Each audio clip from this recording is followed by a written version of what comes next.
Hello प्यारे बच्चों, मैं राहुल सर आपके सामने फिर से आ चुका हूँ यूनिट एंड मेजरमेंट चैप्टर को लेके।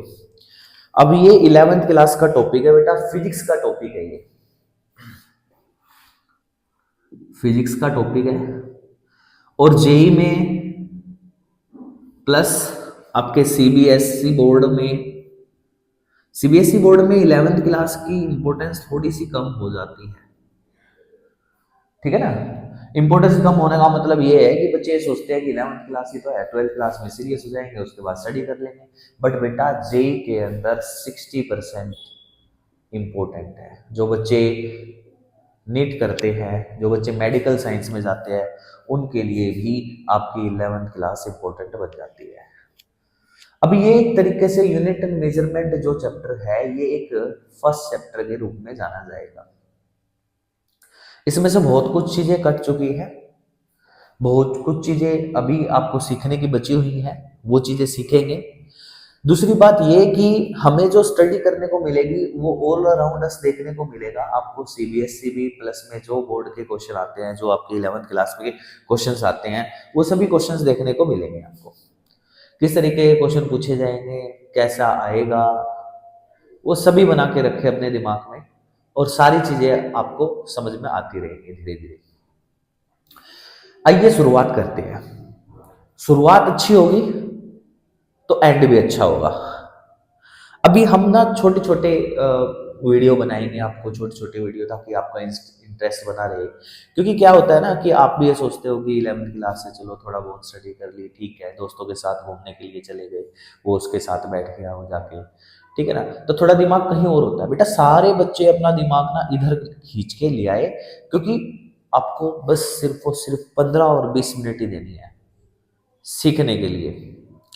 या आप सुन लीजिए, सुनने से भी काम चल जाएगा, लेकिन जब लिखने का काम होगा तब मैं आपको बता दूंगा कि ये लिखने का काम है, तो ये काम कर लेंगे। आइए इसकी बातों को ये खत्म करते हैं यहीं पे, और हमें शुरुआत करनी है यूनिट एंड मेजरमेंट की। देखिए बच्चे, यूनिट एंड मेजरमेंट जो चैप्टर है, ये एक खाली चैप्टर नहीं है। ये हम अपने नेचर से, अपने आसपास की चीजों से घिरे हुए हैं यूनिट से। और यूनिट होती क्या है, जैसे हमने बोल दिया कि 3 किलोमीटर, 6 मीटर, 2 kg। अब ये सारी चीजें तो होती है। अब हम बात करते हैं फिजिक्स की, तो फिजिक्स की शुरुआत कहां से हुई, मतलब कि आसपास की चीजों से। हमने बोला कि nature and natural phenomena, nature and natural phenomena, अगर जो इसकी स्टडी की गई तो हम उसको फिजिक्स बोलते हैं। कोई बड़ी चीज नहीं है। अभी वही चीज समझने वाले हैं कि भाई ये 3 किलोमीटर है, 6 मीटर है, 2 kg है, ये क्या चीज है। अभी यूनिट्स की बात कर रहे हैं। भाई यूनिट्स जो है हमने शुरू से ही सीखी है कि भाई कोई चीज कैसे आई है, किस चीज की वैल्यू क्या है, ये सब मेजरमेंट से हमें देखने को मिली है। हम उसके बेस पे यहाँ पे हम बात कर सकते हैं कि physical quantity, PQ, physical quantity, ये क्या होती है। क्योंकि फिजिकल क्वांटिटी एक तरीके से, कोई भी क्वांटिटी की बात करें, कोई फिजिकल क्वांटिटी है, वो क्या करती है, एक तरीके से मेजरमेंट, मेजरमेंट एंड उसको मेजर कर सकते हैं and follow the law of physics, physics के लॉ को फॉलो करती है, उसको फिजिकल क्वांटिटी बोलते हैं। अब ये फिजिकल क्वांटिटी ही है। जैसे हम बात करें कि फिजिकल क्वांटिटी क्या होती है, भाई ये एक टॉपिक है। हम कोई डेफिनेशन आपको याद नहीं करा रहे, समझा रहे हैं कि मेजरमेंट करना और follow the law of physics. भाई फिजिक्स का टॉपिक है तो फॉलो करेगा ना फिजिक्स के लॉ को, तभी वो फिजिकल क्वांटिटी की डेफिनेशन बनेगी। क्लियर। लेकिन एक बात सोच के देखो, इसमें क्या क्या चीजें अपने पास आती है। जैसे सबसे पहले हमने बात करी यूनिट की, चैप्टर में यूनिट है सबसे पहले। अब बात करें यूनिट की, तो यूनिट देखो कैसे है। मान लिया कि हमने पास किया यूनिट, कोई भी हम मेजर करते, कंपेयर करते हैं, कंपैरिजन करते हैं, कंपैरिजन, कि जैसे अपने पास मान लिया कि ये ए पॉइंट है, ये इधर बी पॉइंट है, ए पॉइंट से बी पॉइंट की तरफ जा रहे हैं हम, और हमारे पास एक स्केल हमने डिफाइन कर लिया कि वो 1 मीटर का है।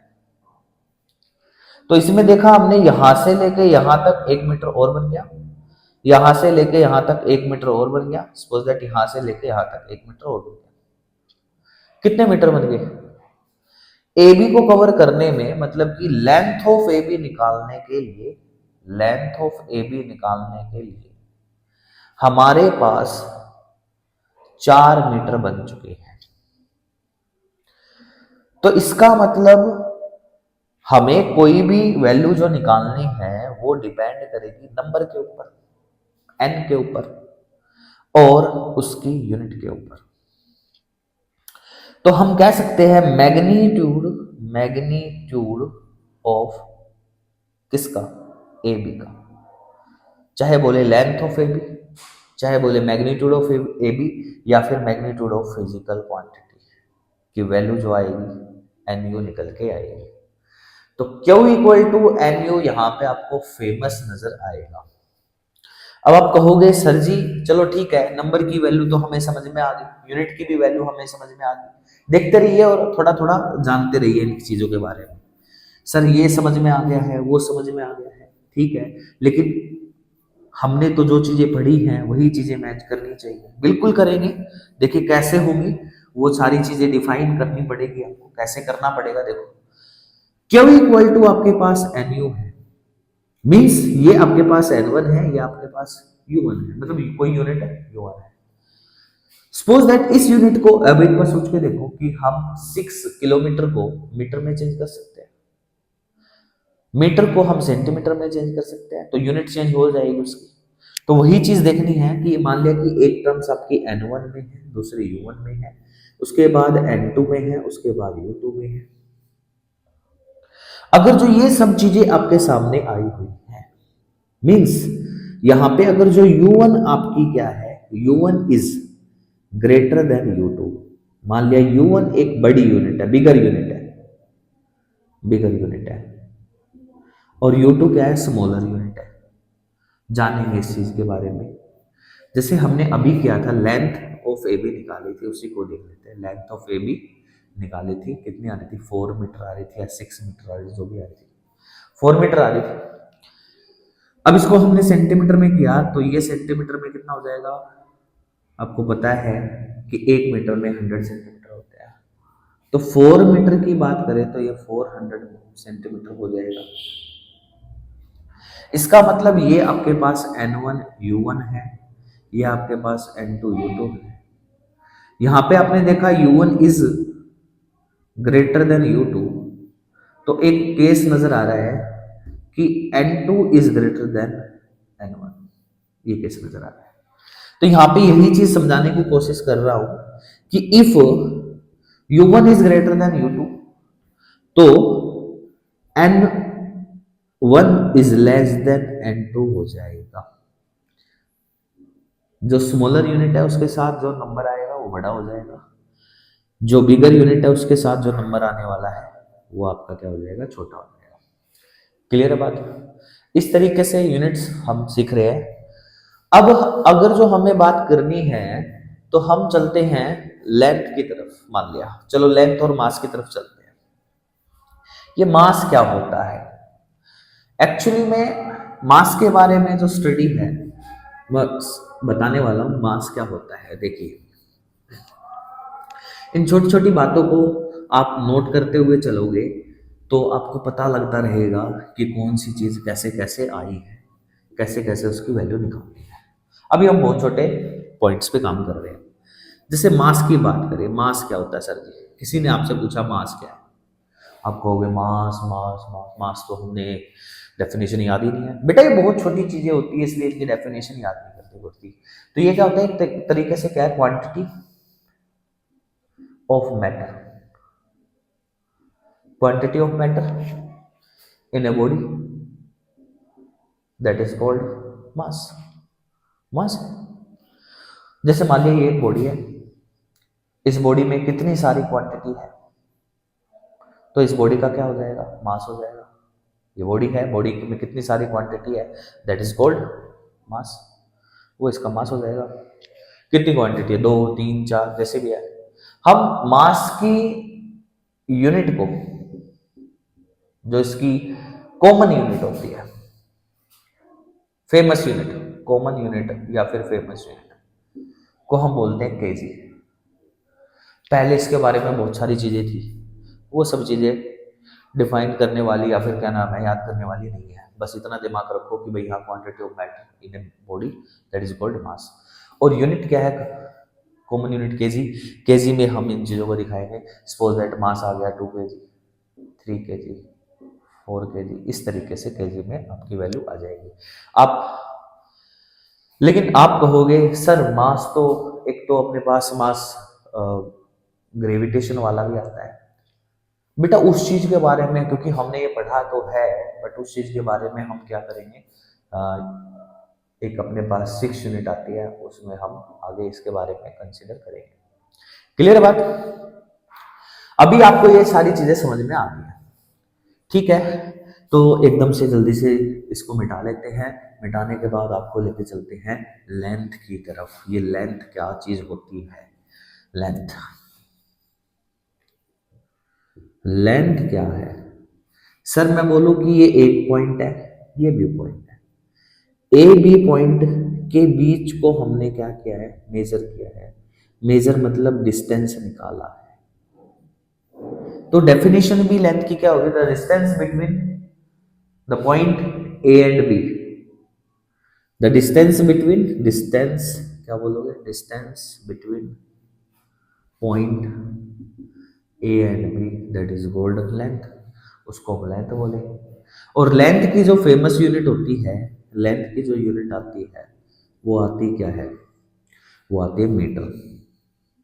सर मीटर आती है, एम से नोट करेंगे इसको। क्लियर हुई बात? ठीक है।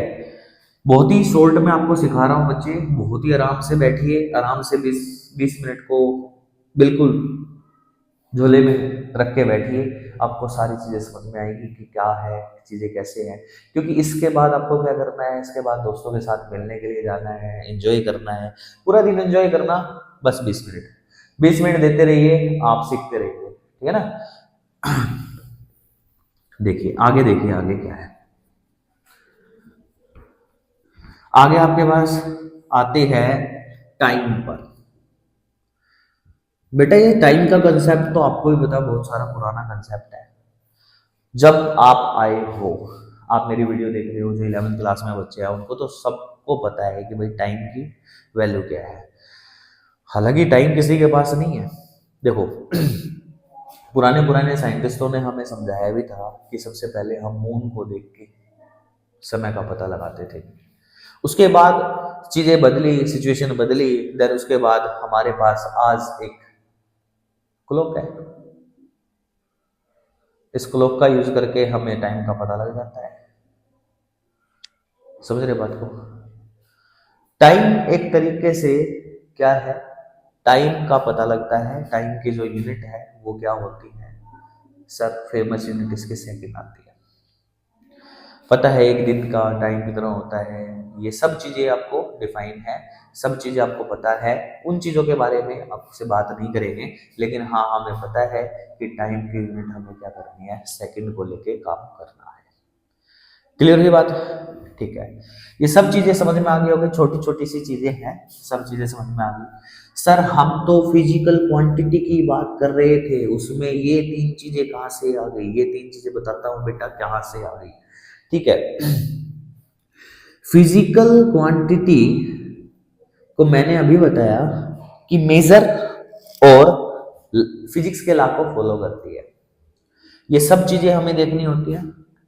तो फिजिकल क्वांटिटी के टाइप्स होते हैं, kind of physical quantities. Sir ये टाइप्स ऑफ फिजिकल क्वांटिटी क्या है, कितने टाइप्स के होंगे? सर 3 टाइप्स के होंगे, 1 2 एंड 3। ये एक ऐसी फिजिकल क्वांटिटी आती है जो कि किसी दूसरी टर्म्स में नहीं आप एक्सप्रेस कर पाओगे। मतलब जैसे है वैसे के वैसे रहेगी, इसका मतलब फंडामेंटल फिजिकल क्वांटिटी, इसको बोलते हैं फंडामेंटल फिजिकल क्वांटिटी। क्लियर बात। दूसरी बात करें तो दूसरी में क्या निकल के आती है, जो हम दूसरों के ऊपर डिपेंड करके, मतलब दूसरी यूनिट्स के ऊपर डिपेंड हो जाते हैं। ड्राइव्ड फिजिकल क्वांटिटी की बात करते हैं, ये हम खुद से ड्राइव करते हैं, खुद से निकालते हैं, इनको निकाल सकते हैं, बताऊंगा कैसे निकाल सकते हैं। तीसरी है, बाद में यूज की गई है, बाद में आई है, सुप्लीमेंट्री फिजिकल क्वांटिटी। देखिए बताने वाली सारी चीजें हैं। जैसे फिजिकल क्वांटिटी की बात करें तो फिजिकल क्वांटिटी, इस फंडामेंटल फिजिकल क्वांटिटी की बात करते हैं, यहाँ पे देख लीजिए, ये 7 यूनिट्स होती हैं, ये ऐसी बेसिक यूनिट होती है, इनको हम किसी दूसरी टर्म्स में नहीं लिख सकते हैं। सबसे पहले जैसे कि हमने देखा मास, मैं अभी थोड़ी देर पहले मास के बारे में बात कर रहा था, फिर हमने देखी लेंथ, लेंथ के बारे में बात किया है, फिर हमने देखा टाइम, टाइम के बारे में भी बात किया है, फिर हमने किसके बारे में बात किया सर, फिर हमने बात की है किसके बारे में, करंट के बारे में। करंट 10th क्लास वाला बच्चों सबको पता है कि करंट को किस में मापा जाता है, एम्पियर में मापा जाता है। टाइम अभी बताया मैंने, सेकंड में देखोगे, लेंथ मीटर में देखोगे, मास केजी में देखोगे। क्लियर है बात। नेक्स्ट अगर जो बात करें हैं, फिफ्थ की जो बात करें हम, उसको हम बोलते हैं क्या, टेम्परेचर। सर ये टेम्परेचर, अब देखो बेटा फीवर है, हम डॉक्टर की दुकान पे गए तो फीवर का पता लग जाएगा कितना यूनिट फीवर है, किस में बताते हैं, फ़ारेनहाइट में बताते हैं। बट टेम्परेचर की जो यहाँ पे कॉमन यूनिट होती है उसको हम केल्विन बोलते हैं। क्या बोलते हैं, केल्विन, के से नोट करते हैं, आपको सबको पता है कि 9th क्लास में आया था। ठीक है। सिक्स्थ क्या होता है, amount of substance, amount of substance. ये जो मैं बात कर रहा हूँ, ये 7 यूनिट्स आपकी फिजिक्स में भी काम करेंगे और केमिस्ट्री में भी काम करेंगे। मैंने थोड़ी देर पहले आपको बात की थी, फिजिक्स एक सब्जेक्ट है किसका, साइंस का, तो इसका मतलब क्या है, केमिस्ट्री भी एक सब्जेक्ट है, तो ये केमिस्ट्री में भी यूज होने वाली है, ऐसी बात नहीं है। तो 7 अमाउंट ऑफ सब्सटेंस, इसको हम मोल से नोट करेंगे कि ये मोल आएगा। ठीक है। उसके बाद आपके आते हैं लुमिनियस इंटेंसिटी, लुमिनियस इंटेंसिटी ये होती है कैंडेला। क्या होती है, कैंडेला। ये सब चीजें समझ में आई। ठीक है। ये लुमिनियस इंटेंसिटी है, इसकी यूनिट होती है कैंडेला। तो लुमिनियस इंटेंसिटी का मतलब ये होगा कि कोई चीज कितनी चमक रही है, जैसे अपना सूरज चमक रहा है, तो वो वाली यूनिट्स आपकी कैंडेला निकल के आएगी। ये 7 यूनिट्स आपकी क्या होती है, बेसिक यूनिट होती है, बेसिक। अब आप बोलोगे सर फिजिकल क्वांटिटी की डेफिनेशन बता दो, इस मतलब फंडामेंटल फिजिकल क्वांटिटी की डेफिनेशन बता दो। दोज फिजिकल क्वांटिटी, ऐसे लिखना आपको, those physical quantity that can't be express in term of other physical quantity, that can't be expressed in term of other physical quantity, that is called 7 basic unit, मतलब कि fundamental quantities. Clear हुई बात। अब बात करते हैं कि ये ड्राइव्ड फिजिकल क्वांटिटी क्या है, चलो इसके बारे में बात करते हैं। ड्राइव्ड फिजिकल क्वांटिटी की क्या है, इसको बिठा देते हैं एक बार जल्दी से, जो करके, चलो जल्दी से, समय बर्बाद नहीं होना चाहिए। हम बात कर रहे हैं यूनिट की, सर यूनिट है जो, वो है सेकंड, टाइम की। चलो बात करते हैं फंडामेंटल नहीं, ड्राइव्ड फिजिकल क्वांटिटी की बात करते हैं। ड्राइव्ड फिजिकल क्वांटिटी क्या होती है, ड्राइव्ड फिजिकल क्वांटिटी में हमारे पास क्या चीजें आएंगी, हम कैसे लिखेंगे। जैसे मान लिया वेलोसिटी को लिखा है, वेलोसिटी को हमने लिखा sir change in displacement bye में टाइम टेकन, ये तो एक डेफिनेशन हो गई। तो इसका मतलब चेंज इन डिस्प्लेसमेंट की बात करें तो वो क्या आएगा, लेंथ ही तो आएगा। लेंथ हमारी किसमें होती है, इसकी यूनिट हमने नोट कर ली है, मीटर में होती है। टाइम टेकन की यूनिट किसमें होती है, सेकंड में होती है। तो मीटर पर सेकंड, इसका मतलब एस इनवर्स मीटर पर सेकंड, यहाँ पे वेलोसिटी की ये जो है यूनिट आती है। यही यूनिट आपकी किसकी निकल के आएगी, स्पीड की निकल के आएगी। अब देखिए बेटा, जो स्पीड है वो मीटर और सेकंड के ऊपर डिपेंड हो गई, लेंथ और सेकंड के ऊपर डिपेंड हो गई। This is derived physical quantities, derived physical quantities. मतलब हमने एक डेफिनेशन और बना ली है। अब इस डेफिनेशन को देखिए कैसे लिखेंगे। इस डेफिनेशन को लिखने का तरीका क्या है, लिखो those physical quantities which can be expressed in term of other physical quantities, that is called derived physical quantities। बात आगे समझ में, that is called derived physical quantities। ये सब चीजें समझ में आ गया।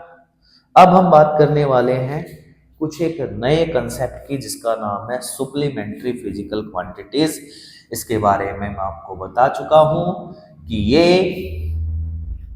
बेसिक है, बेसिक क्वांटिटी है, और इस बेसिक क्वांटिटी के बारे में बात करेंगे अभी कि ये कैसे निकल के आई है। देखो बेटा, हम जो सुप्लीमेंट्री निकाल, सुप्लीमेंट्री से आपको समझ में आएगा सर हम एंगल के बारे में तो बात नहीं करेंगे। हाँ बेटा, बिल्कुल एंगल के बारे में बात करेंगे। ये एक ऐसी बेसिक क्वांटिटी है, बेसिक ही है, ये बाद में ऐड ऑन हुई है। फिर सुप्लीमेंट्री फिजिकल कई बुकों के अंदर ऐड हो रखी है। एंगल की बात करें, एंगल अपने दो तरीके से दिखाते हैं। एक तो एक प्लेन में एंगल होता है, प्लेन एंगल जिसको बोलते हैं। एक होता है सॉलिड एंगल। सर ये सॉलिड एंगल क्या है, कुछ नया ही एंगल आ गया, क्योंकि आज तक तो हमने कोई एंगल ऐसे डिफाइन नहीं कराया। तो देख लीजिए जो एंगल है वो कैसे करना है। अब जैसे फर्स्टली हमें देखना है, ये देखो हमने 10th क्लास में किया था, ये सेंटर पे एंगल हमने बनाया था, ऐसे करके बनाया था। ये जो एंगल बनाया था हमने इस फिगर को इस तरीके से बनाया, और ये किसके ऊपर डिपेंड कर गया, इस लेंथ के ऊपर डिपेंड कर गया, और ये इसकी रेडियस है। तो इसकी लेंथ कैसे निकली थी, एरिया रिलेटेड सर्कल में 10th क्लास में आ जाओ। सर ये था थीटा बाय 360 पाई, नहीं क्या था, 2 पाई आर, ये था। तो हमने देखा ये एंगल है, तो ये भी तो, सर ये क्या है, मान लिया कि ये कांस्टेंट है, और कांस्टेंट जब एंगल के साथ मल्टीप्लाई होता है तो टोटली हमारे पास क्या निकल के आता है, एंगल ही निकल के आता है। और इसको मल्टीप्लाई करेंगे आर से, तो एंगल की वैल्यू क्या निकल के आ जाएगी, एल बाय आर निकल के आ जाएगी। मींस आर्क बाय में रेडियस निकल के आ जाएगा। क्लियर है बात। सर आपने एंगल की यूनिट नहीं बताई है, बता दीजिए जल्दी से, इसकी जो यूनिट होती है वो आपने देखा होगा। सर एंगल तो डिग्री में हमने देखा है। बेटा मैं आपको बता देता हूँ, इसकी यूनिट रेडियन होती है। अब ये रेडियन क्या होता है, अभी इसको बताने की कोशिश करेंगे कि ये रेडियन क्या है। देखिए आप तीसरी की बात कर रहे हैं और रेडियन में पहुंच चुके हैं। ये रेडियन क्या होता है, ये रेडियन कैसे निकालते हैं, देखो बेटा 180 डिग्री आपने सबने सुना है, ये पाई रेडियन के इक्वल होता है, ये बात ध्यान रखना। ये रिलेशन निकल के आता है डिग्री और रेडियन का, मतलब कि हम इसको कह सकते हैं relation between degree and radian, degree and radian, relation between degree and radian, ये निकल के आता है। अगर जो हम 1 डिग्री की वैल्यू निकालेंगे तो पाई बाय 180 रेडियन हो जाएगी। फिजिक्स नॉन मेडिकल वाले बच्चे हैं तो वो बच्चे सीख लेंगे, मैथ्स में भी इस चीज को सीखेंगे। लेकिन अभी आपको अगर जो कोई मेडिकल वाला बच्चा है तो वो यहाँ पे इसी तरीके से सीख लेगा कि ये पाई बाय 180 करेंगे तो ये आपका रेडियन में चेंज हो जाएगा, और 1 रेडियन की वैल्यू लिखेंगे तो ये जो पाई है ये 180 के बाय में आ जाएगा, और ये आपके पास क्या आ जाएगी, डिग्री आ जाएगी। क्लियर है बात। प्लेन एंगल की बात भी क्लियर हो गई है सर जी। अब मान लिया इसी फिगर को अगर जो हम 3D में मेजर करते हैं तो ये कुछ ऐसा फिगर बनेगा। देखो 3D में मेजर करेंगे तो मान लिया कि जैसे ये इस तरीके का फिगर बनेगा, ये एंगल बनेगा यहाँ पे, जो ये एंगल बना है इसको सॉलिड एंगल बोला गया है, क्योंकि ये पूरे इस एरिया के ऊपर डिपेंड करेगा, इस पूरे एरिया के ऊपर। और ये रेडियस तो आर ही सर एल होती है बेटा। अगर जो मैं इसको ऐसे घुमा दूं, पूरा एक सर्कल है, तो उस तरीके से बात करेंगे तो ये सॉलिड एंगल बात करेगा। ये आपके पास आर है, तो देखो कैसे निकलता है। एरिया का फॉर्मूला क्या था, theta by 360 pi r square, ऐसे कुछ था। तो ये पूरा का पूरा एक एंगल डिफाइन मान लिया हमने कि एंगल बनेगा, इनटू में आर स्क्वायर मान लेंगे इसको, और ये बन जाएगा। यहां से एंगल की वैल्यू निकाले तो एंगल की वैल्यू क्या निकल के आएगी, ए बाय में आर स्क्वायर निकल के आएगी। डन है, इतनी बात समझ में आई। ये सॉलिड एंगल है सर, इसकी यूनिट क्या निकल के आएगी, इसकी यूनिट होती है बेटा स्टेरेडियन। इतनी बात सारी समझ में आई आपको? ठीक है, लगातार आप वीडियो को देखते रहिए बेटा, ठीक है। अच्छे से सोल्व कीजिए, आराम से बैठिए, एंजॉय कीजिए, और हंसते खेलते क्वेश्चनों को और नोट्स को प्रिपेयर कीजिए, ठीक है। नेक्स्ट वीडियो में मिलते हैं आपको नेक्स्ट पॉइंट्स के साथ, और आपको ये समझ में आया होगा तो इस चैनल को फॉलो कीजिए, लाइक कीजिए और राहुल शर्मा का साथ दीजिए, ठीक है।